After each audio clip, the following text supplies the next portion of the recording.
Hi guys, it's me. I want to answer this question that keeps coming up over and over and over. Some of you already know about it, some of you don't. So I stopped losing weight on a low-calorie diet, okay? So people are maybe in their 40s or 50s, they started this low-calorie diet and it's just not working anymore. So here's the data on that. The first time you do it, it probably will work in your 20s, okay? Then over time, every time you do it more and more, the less it works, to the point where it just doesn't work at all anymore. And I'm talking about Weight Watchers, I'm talking about counting your calories, I'm talking about HCG diet, which is 500 calories, okay? Why is it the more time you do it, the less it works? It's because dieting slows your metabolism, okay? Why? Because it's a form of starvation. It's really about the nutrient deprivation. So when you cut down the nutrients, your body compensates. If you don't have enough fuel to run the body, it will compensate by slowing down the metabolism. It's basically learning how to do it. So here you are when you're 40 or 50 trying to do a low-calorie diet, when someone might say, well, it's just your metabolism is low. Well, actually, it's because the diet created it in the first place. Why would you want to do a low-calorie diet now? You know it's going to just make things worse, okay?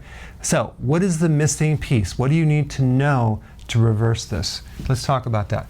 Here's what you need to know. Number one, not all calories are the same, okay? Carbs, protein, and fat, you can't treat those the same by lowering general calories because each one of them are involved in hormonal interactions very differently. So different types of calories respond to hormones differently, okay? So you really have three macronutrients. You have carbs, protein, and fat, right? So now I'm going to use this book right here, Guyton's Physiology, on page 927. And let's just see what it says right here. The first thing I'm going to talk about is all aspects of fat metabolism are greatly enhanced. Now, aren't we trying to metabolize fat? Yeah.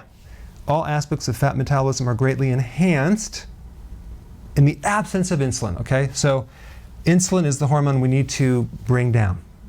Okay, and it also says up here, insulin inhibits the action of the hormone-sensitive lipase. Well, insulin inhibits this enzyme that's supposed to dissolve fat. So again, we want to inhibit insulin.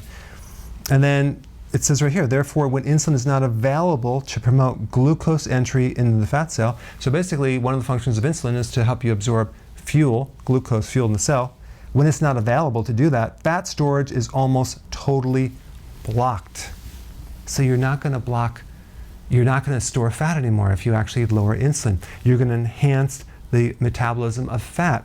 So really, what we want to do is we want to get this insulin thing down. That will restore the metabolism. That will restore your set point so you can actually go lower and lower and lower and not be stuck at a certain weight. So let's take a look at the three things, carbs, protein, and fat, okay? Carbohydrates. That's the thing that increases insulin. So we want a low carbohydrate diet. Protein.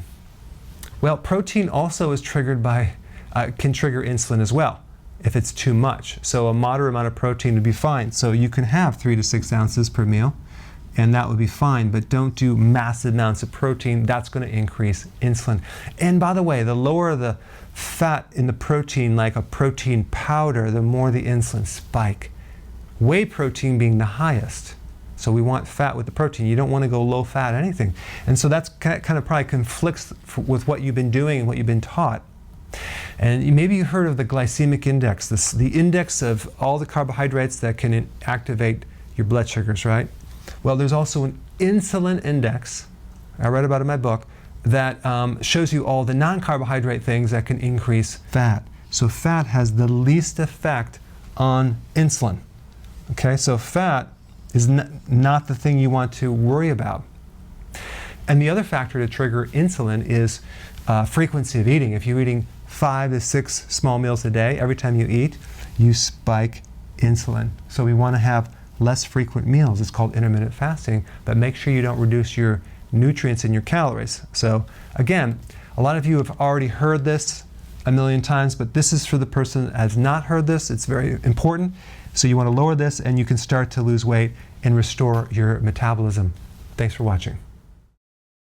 Hi guys. Hey listen, I created a pretty amazing evaluation quiz down below that actually analyzes your symptoms to find the cause, the root cause of all of your symptoms, the most likely cause. So take the quiz now, and we'll send you a report.